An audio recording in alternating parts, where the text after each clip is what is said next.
now. And I'm gonna start streaming now.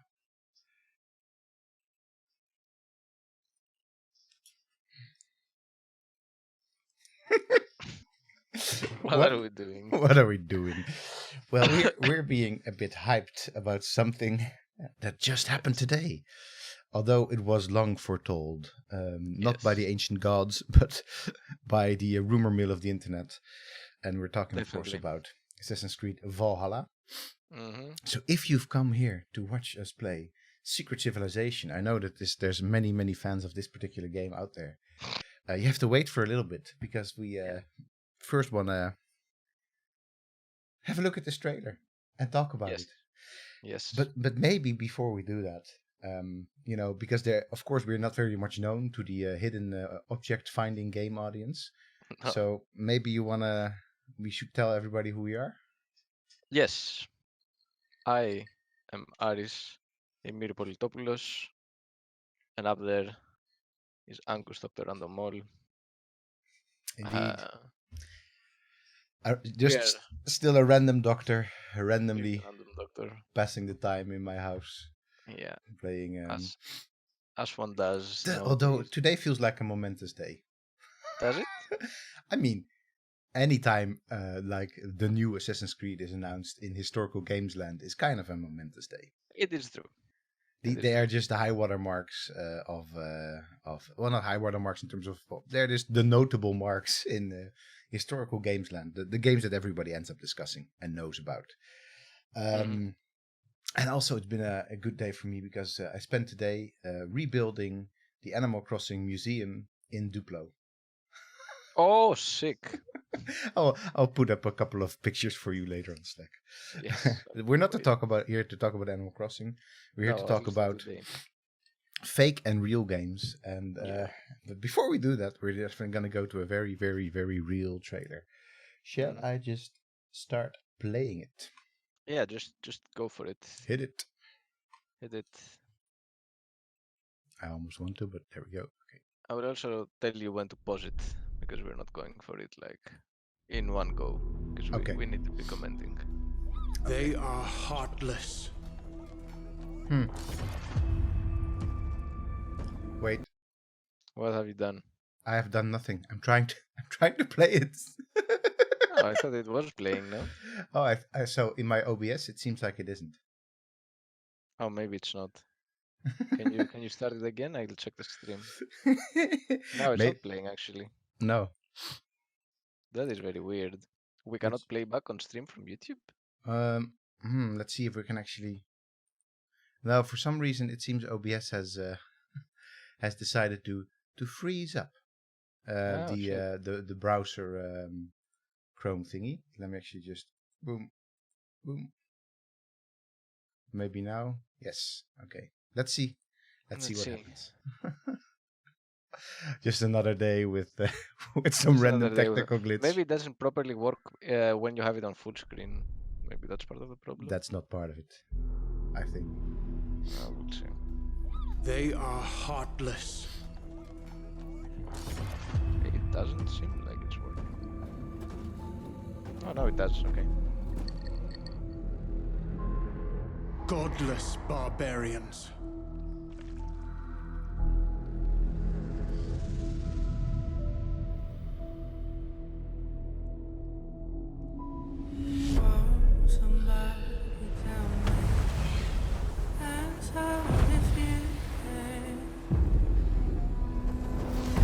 They murder and kill blindly.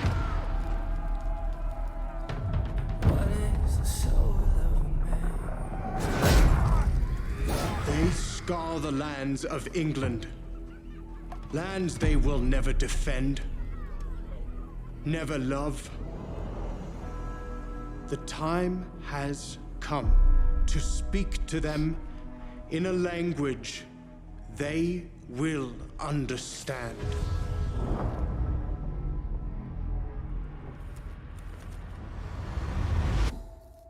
All right. Let's go. All right. On the first section. On the first section. Yeah.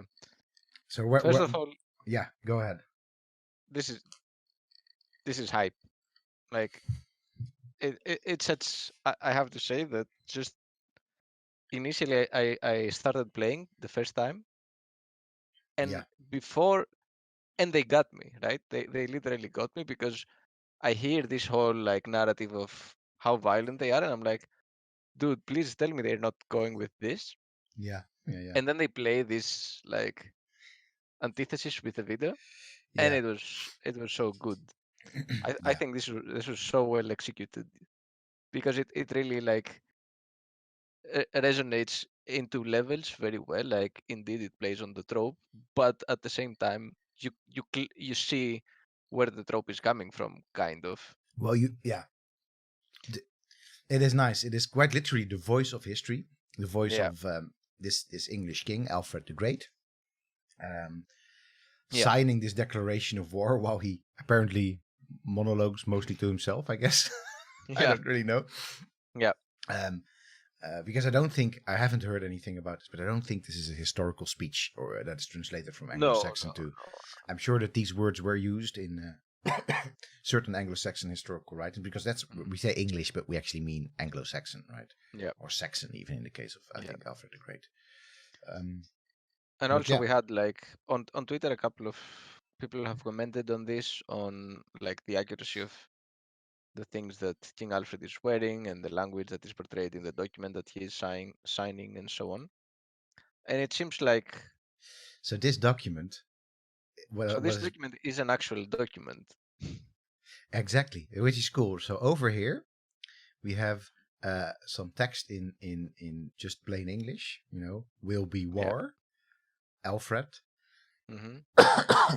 With the actual seal of Alfred over here, and I think I think actually this is also the actual autograph. No, this says there will be. That's the it just says there will be war, and over here it has his name, Alfred.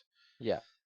So this last part of the text is not authentic, but according to Ty Spork, who is Dr. Ty Spork.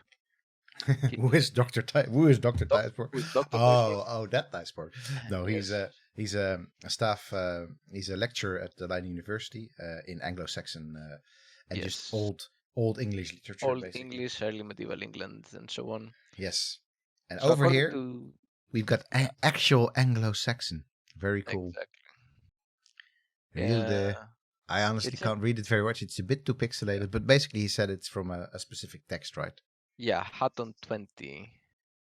Yeah, so Hatton is the manuscript collection, and then number 20 in that manuscript collection. Yeah, it says it is Alfred's own preface to the Old English translation of Gregory's Pastoral Care. Yeah, which is very interesting. So very interesting. They found this text and used it. Yeah, but as you said, it is hype that they managed to do this literally historical narrative voice, which has also become the narrative in which we perceive much of the Viking world nowadays still. Of course. And but really at the same time we're actually seeing, social life of social and cultural life of the Vikings. And we get this, anybody who's ever of course even studied a little bit of Viking archaeology or Scandinavian archaeology already knew that these were not some sort of wild men from the north that were just randomly pillaging and rampaging. No, they're a very sophisticated and interesting culture to study. If you want to know more, then we actually had a whole stream on God of War. When it originally came out with Keda, with Chilla and Vincent, and one of their friends. I forgot his name now, but anyway, let's keep on going though. Let's keep on going. Because otherwise we're gonna get very much bogged down. Isn't that what we thought? Yes, that's true.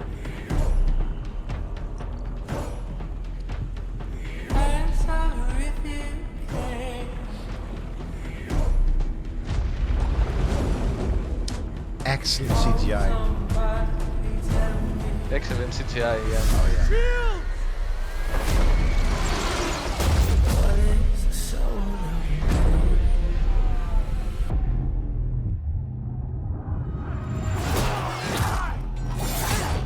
And right there, I was like, what the fuck happened?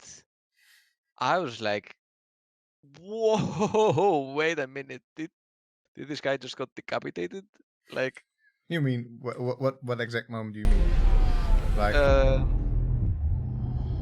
there they clash, yeah. and if you play this bit, you'll see like, bam, the Oh guy gets yeah. decapitated. Yes. Like, Oh, whoa! this is the brutal stuff that. I did not expect this, to be honest.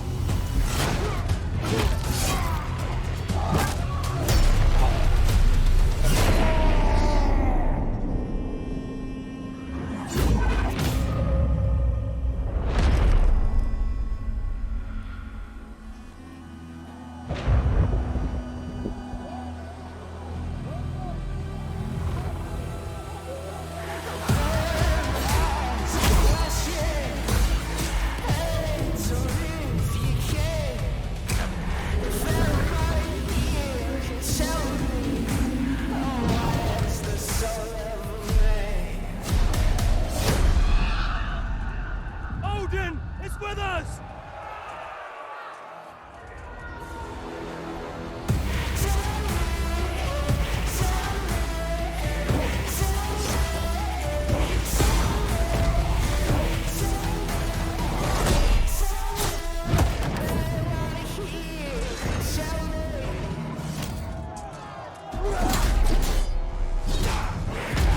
So I'll be honest, this is where the trailer kind of lost me.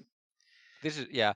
So up to that point, I liked, first of all, I liked the contrast. You start with this narration and like this very personal message of Alfred saying like, we're gonna fight them, blah blah blah, and then you see the contrast with the Vikings, and then you actually see like these two forces clash. So and it moves from the narration to like being narrated by the video, by the battle itself. Great, I thought it was a great change. Yeah.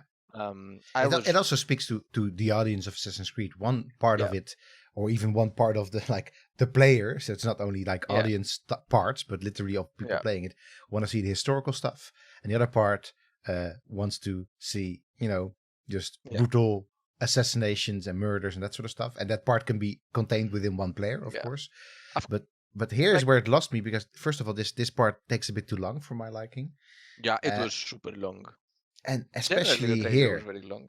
Yeah, it's 4 minutes of trailer, which it sort of has to happen because they do this sort of two step thing. Yeah, But this in particular is like so on the nose. This is saying like there will be in this game some very tough opponents that you have to be yeah. very smart about, and you know these kind of opponents from From from Assassin's previous. Creed Odyssey and Yeah, everything. exactly, and you just know that they're kind of boring, right? Yeah, because you basically have to dodge around and Yeah, just and use your just range poke at abilities, and that's them. it. So I'm just here's like, oh yeah, that there will be more of this in there. So Yeah, if they all of a sudden like done a lot with combat and it becomes, yeah, for example, much more Souls-like or whatever, like these dudes will actually be dangerous instead of just cheesable, yeah. then we're talking differently. But here I'm like, oh yeah, you're hyping me with this, but at the same time, this is still Assassin's Creed.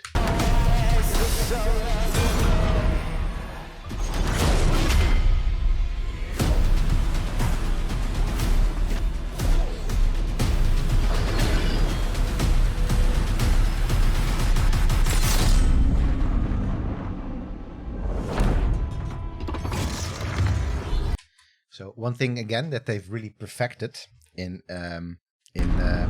Assassin's Creed trailers is still they somehow still know how to surprise me with the fact that they're assassins, right? Yeah, yeah. Because you tend to, with this trailer, up to that point, you don't know they are You assassins. you You're you, like, you okay, just forget about it, and yeah. that's also well done, right? This is completely sort of forgotten. Also, It's kind of, that yeah, by the way, that is I think very much like the Sutton Hoo helmet that they've actually put on mm. this guy. Now I see it up close. Yeah, Um, which I think is not correct in terms of time period. I no, it think is it these it. helmets were much later, right? A few hundred years later, even.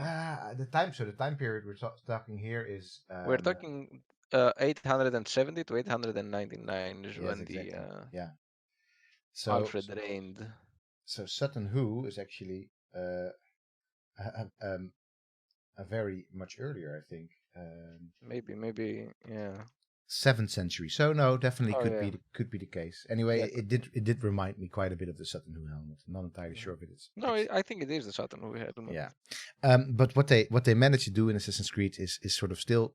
I remember the very first trailer, which is still one of my favorite. Not like a trailer, it was like actually like a live playthrough of Assassin's Creed, where they're on top of the tower in the Assassin's Creed 1, and he jumps off, and everybody's like, "Yeah, jump off," and he actually just survives. It's just this great moment of a little surprise, right? Yeah, of course. And that's the same thing here. You just like you're in. It's well done. You're in the moment. You think, "Oh, this guy's gonna bite it," but then he actually has the hidden blade. So that's fun.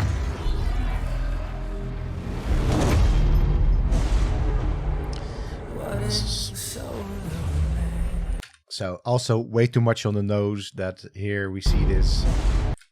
Oh wait, sorry. That this is basically the Templar. That was a little bit on the nose. It's like so Alfred the Great is not the king that is the Templar or anything like that. This is basically the shadowy force behind Alfred the Great. Yeah, because we saw him in the room with Alfred, and now we see him in the battlefield. Yeah. But also not fighting. Yeah, no, exactly. We don't see him fighting, and we see here's this little moment here where, let's see, where is it? Somewhere here. There with Alfred. Yeah, he's exactly. on the bank. In a language. Yeah, here, like, that's a, like, ha ha ha. Yeah, I'm evil. Yeah, we did it. We did it. Declared the war. We declared the war. Okay. So it was a bit on the nose. Yeah. Yeah, but. What is the soul Assassin's Creed Valhalla, available holiday 2020. Full edition steelbook, of course. Available holiday 2020. So I have the steelbook edition for Odyssey. Nice. This is even the gold edition steelbook, my friend. This is something else. Yeah, this is something else. So some other tidbits that actually came out from the developer sort of walkthrough of this trailer after that, which I watched, is that clearly, so it's a kind of it starts off very awkwardly, this developer walkthrough. They're sort of clearly not sort of ready to have this very lively discussion. I think they should have gotten some historians on there, because we have the lead writer who clearly knows history, but he's clearly uses the history that we in here and that people like us get very geeky about, and I think a lot of people that play Assassin's Creed get geeky about. He uses the history as the narrative device rather than we actually want to know about this stuff. Yeah. But that's just a very meta commentary thing. But once again, you'll be able to play as a woman as well. Yeah, and actually in the like high-end collectible edition, the main figurine that you get is of the female warrior, and then there is a small statuette of the guy. And that's neat. Yeah, that is neat. It's this amazing figurine of the female warrior on the front of the ship and everything. It's just really good. Yeah. Well, we have to dig into the value coffers and see if we want to. Yeah. So one thing though is what I thought would have been cool. Is clearly there's been a lot of work put into the CGI trailer. Yeah, the movement, the facial expression, like it's insane. It's insane. So one of the things, of course, is the game is not going to look like this. Not even remotely. No, I don't think anybody expects that. Right? No, just to temper expectation. I'm kind of surprised, by the way, that it doesn't say. So, of course, it's a PlayStation game as well, of course, but it doesn't say anything about the new. PlayStation. Wait, Xbox Series X. It actually says. Wait, that is. I always get confused with the Xboxes. But it's Xbox I. Whatever you call the plural of Xbox. Xbox Series X is the new Xbox, right? No, yeah. So it says that because the so these will also be on new consoles, is what I'm trying to say. Yes, and actually the gameplay reveal of the game will be together with the event of Microsoft for the new Xbox. Okay. So on the 7th of May, we will be seeing the details for the new Xbox, and at the same time the reveal for Assassin's Creed. Clearly, UB has signed some sort of contract with Microsoft on this.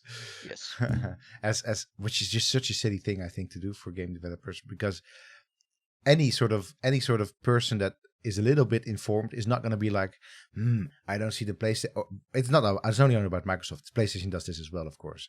And not to get into some sort of console war, but nobody that is sort of informed thinks like, this thing is probably not on the PlayStation. No, of course it's on the frigging PlayStation.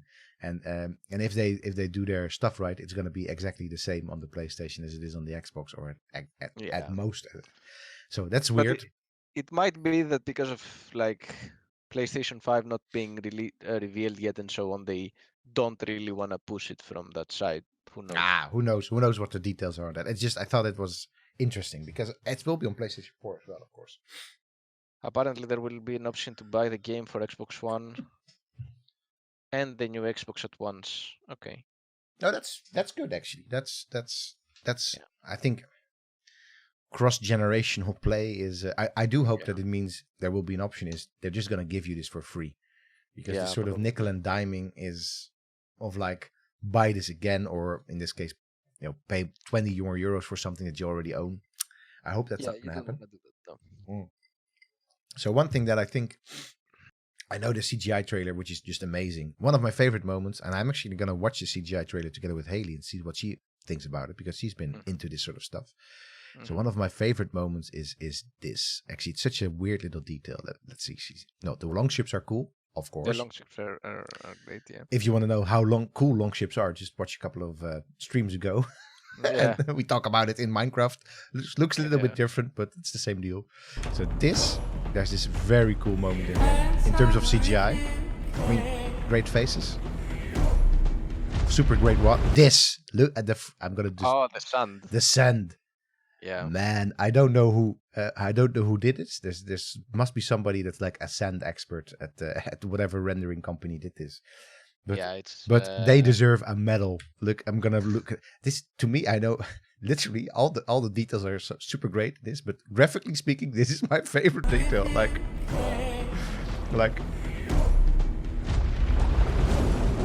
oof, because that's it's on the back of the ship. You can see it like popping behind the ship as well. Yeah, so good, man. So amazing CGI trailer. But what I wish would have happened is that they'd actually. This is me just saying like, hey man, just spend another 20,000 or 30,000 euros on your trailer. Yeah. Make 2 versions of this trailer. One with the woman. Yes, I was thinking about this as well, and actually, I was a little bit weirded out. Why didn't they make this? I think it would have. There are like, I don't want to read too much into it, and whether it was like a conscious decision or not. It is a conscious decision. Everything with these trailers is a conscious decision. Yeah, but is it because, as we've read many times by Ubisoft, like COOs, that they don't want to get into the discussion because it's like bad for the trade, but for like selling? Or is it because they just wanted the Viking dude? So, because I made this joke a few times, but this to me looked like a new Viking season. Yeah, this guy trailer. exactly. I mean, come on, you could. I know that by now, because of the Viking series, this is like the way everybody knows Vikings are. Yeah. But come on, break the trope. You're saying you want to break the trope by saying, oh, actually, King Alfred says that they're violent and they like kill mindlessly, but actually they are like. Right. It could actually be. I mean, we haven't heard the guy speak yet, right? The Avatar, yeah, whatever his name is, because he says Odin is with us. Oh yeah, Odin is with us. So could it be that they actually went for Travis Fimmel, who plays Ragnar Lothbrok in Vikings? Because they look so much alike. Yeah, I don't know. That actually the guy that is playing the dude, that they're just the same actor, like the same. It's like, I mean, come on. Well, so what happened for sure? I mean, they must have had some contact with this actor, because there's just too much going on in terms of how it looks alike. Yeah, I don't know. but as you say, I think they should have rendered this trailer twice. Play them on 2 different channels at the exact same time. Like go for Europe and go for North America. And I know that I think so. I think that would have cost them. I honestly don't know what that would have cost them. Probably A a lot. shit ton. A But shit I ton of think money, that the good PR that would have flowed from that would have Yeah. been worth it. Anyway, that's not history. That's not Anyway, Vikings. That yeah. is just modern day politics. And you And we have to comment on it because we comment on everything. we do comment on everything. So And I also want to comment in terms of like mythology that I really liked the appearance of Odin. I really liked it. It was so well made because you see Odin, and the moment I saw this old dude in the back, if you know a little bit about like Norse mythology, oh you yeah, would where is he? immediately like, oh fuck, that's Odin. And you're like, yep, that's fucking Odin. It was so cool, and it also hints a little bit on the fact that there will be mythology in this game, and that was a bit of a debate for like origins. Where is it? Where is he now? Ah, there he is. So yeah, you know straight away. This is the Grey Wanderer. Yeah, exactly. That moment I loved that because he's just sitting there in the battlefield, like kind of like as he should, and then he becomes this Falcon, and like yeah, great. And of course, I mean, But what I didn't this is Odin at the beginning as well, right? So yeah. he's I in there didn't twice. Is that he says Odin is with us, and everybody seems to be like, meh. Well, they rally after that. Also, but they were already like rallying. It's not. Also, I don't know. Odin is not really with them. He just flies away, right? Well, he's he's present in the battlefield. Yeah, he looks at them as like, yeah, man, I'm ditching you all. Or maybe he says, hey, you kind of got this, so I'm out. Yeah, who knows? Who knows? And I also liked later on when the mountain appears. I'll just call the guy Mountain because he's basically the job, mountain. Because he's basically the mountain. Yeah. That you can see how the fight around them starts very slowly, create this circle, and people like stop fighting and start circling around this duel, which seems to be the thing that will like define the outcome of the entire battle. Yeah. And I really like that. And I know that sometimes in like movies and stuff they do this thing where the two leaders just settle this with a fight. And I think that's kind of cheesy. But I think here, because it happened in the midst of battle, I don't think it's cheesy. I think it's actually well done. Mm-hmm. It's not like the two armies are sitting in front of each other waiting for this battle to end. No, they were fighting. They see this happening. They're like, oh shit. Like whoever of these two guys dies, that will define the outcome of the battle. So we need to kind of see what happens. Yeah, I know very little about historical battles and how they actually went. But I don't know. this is just. I mean, I don't know. I don't think I would. Not. I think it would ever have stopped fighting if it wasn't a battle like that. Well, I would have stopped fighting basically instantaneously because I would be killed right away. But or you would get the fuck out. But I would not be like, oh, there's my general fighting over there. Let's just stop fighting this dude across from me and just let's watch this and then we'll fight again. I would be like, oh, you're gonna watch that? Okay, I'm gonna stab you in the kidney right now. Yeah, but you have to think that these people are fighting like for hours on end. Right? So this maybe they're like, hey man, let's take a break and let's watch the pros have a go at it. Yeah, exactly. Maybe that's it. So one thing that that they actually said in the development trailer is that they actually call the big dudes, they call them the ringleaders. So I think once again, kind of on the nose that there's actually like a ringleader where there's a ring around them. Yeah, maybe like anyway. Anyway. Like I don't know. This kind of stuff are the stuff that made me stop playing Assassin's Creed Odyssey. Yeah, so I'm hyped for this in general. I'm hyped for what they're gonna be doing with this, especially after this trailer. But if I think back on Assassin's Creed Odyssey in particular and how much of a slog that game ended up being, even if it was, if the concept of it was really great and like on a sort of in the gameplay moment it sort of worked out well, but it was just all across it was such a slog that I really hope that they manage to break this, but by just being a bit more forceful about the narrative of this all. Yeah, I really, because some people want the sandbox experience, but after going through from Dark Souls to Bloodborne to Sekiro. I was when I played Sekiro, which really forces the narrative in you, unlike Dark Souls and Bloodborne, which really does not force any narrative. If you really have to just figure it out yourself. It was a very welcome change because it's still the same game, but you get to experience something different. No, it's not the same. And for the from software fanatics, I know it's not the same. I finished all of these games, but I mean, you get the same experience, but then they change it in a way that is meaningful, yet you still like know you're playing the same type of game. And that's what I hope they will do here. Like have a more clear-cut story. Yeah. I don't want to be fighting like countless mercenaries and have to kill countless members of the cult of Cosmos and like run everywhere with it. Like, come on, No. like, let me progress. Yeah, exactly. So I hope one of the games that for me had the best rhythm in terms of open world and also being narratively driven is Assassin's Creed 3. Yeah. I know this game is widely not liked by Assassin's Creed sort of. Yeah. I don't know. At the time, anyway, there was a lot of critique about it, which honestly I don't really remember why. I always liked it. Yeah. But there it's great because you have this open world, and at the same time you have this sort of settlement where you have to return to all the time, and you do get this. Every single mission pushes the narrative in some. I mean, sometimes it's a bit of a branch, but it all is about, progressing a narrative. Everything that you do in that game, except for the minor, I think you can like hunt wolves and things like for a bit of armor, but that I think is about it. So Yeah. I hope they get back to that formula, and they can do it with RPG elements if they like. But I don't need to have the sandbox to be quite that big as it is in Assassin's Creed Odyssey.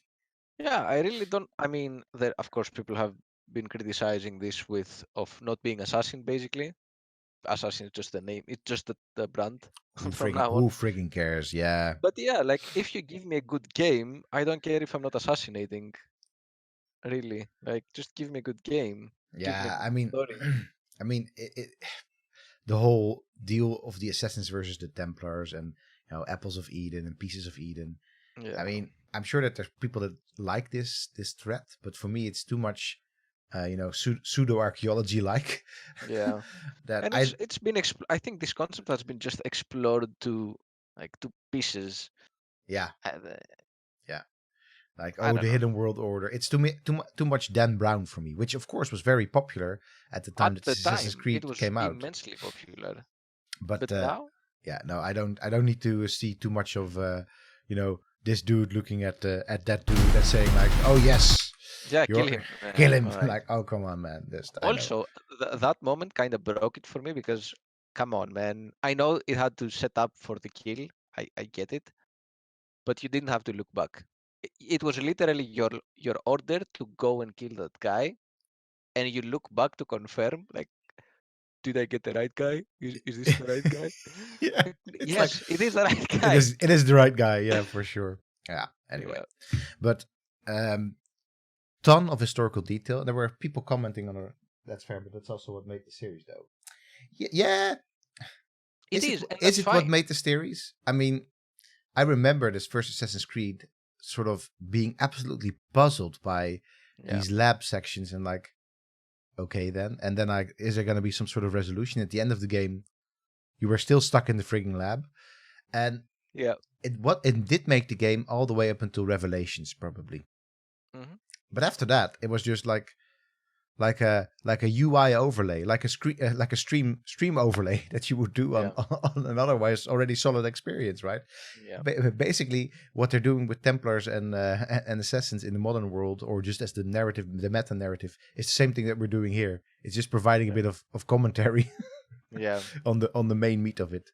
So, but hey, that's just an opinion. It really is just an opinion. I mean, I can see people liking it, and I can see people wanting the story to continue. But I just think that the story can continue without, in a new like a new turn that fits more your RPG style of game that you're going for now for the past. I think they tried to rekindle the story a little bit with I think she's called Lila, right? The contemporary archaeologist that looks into this sort of stuff. I think so. Yeah, I think they rekindled it, but since we were so completely optional and the game was already so absolutely bloated with stuff, the 2 games, Yes. I Yeah, didn't really engage with it at all. But hey, Anyway, this is that's just one us. trailer. At the same time, it's not one trailer basically because It's the since trailer. yeah, but also since we know Assassin's Creed so well, Yeah. we kind of know what's going to happen anyway.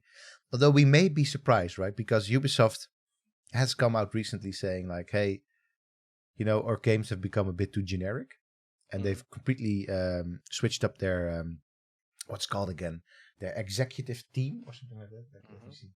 What's the name of that again? Because now I want to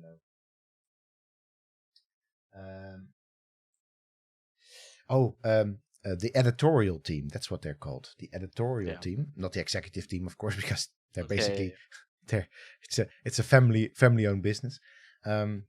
No, the editorial team. So Ubisoft editorial. They basically added a lot of people to it to make sure that their games would become a bit fresher and new. Yeah. But I think that's not going to happen for Valhalla yet. I think because they did that too late, and I think that it will be a standard Assassin's Creed fare as we've seen, especially as we've seen in the last 2 games. And as we've seen since 2008, basically. Or what is it? 9? 8? Yeah, 8? 8, yes, 8. But hey, at the same time, I'll be playing this. Yeah, no, for sure. And we're going to stream this. Absolutely. Absolutely. And we'll keep on checking back into this thing before it is released, of course, as well. Which is kind of soon, right? It's already going to come out. Holidays. At the same time, if society keeps on going like this, then, the holidays of 2020 are far. Yeah, they are very, very far. Far away. Far, I tell you. Yes.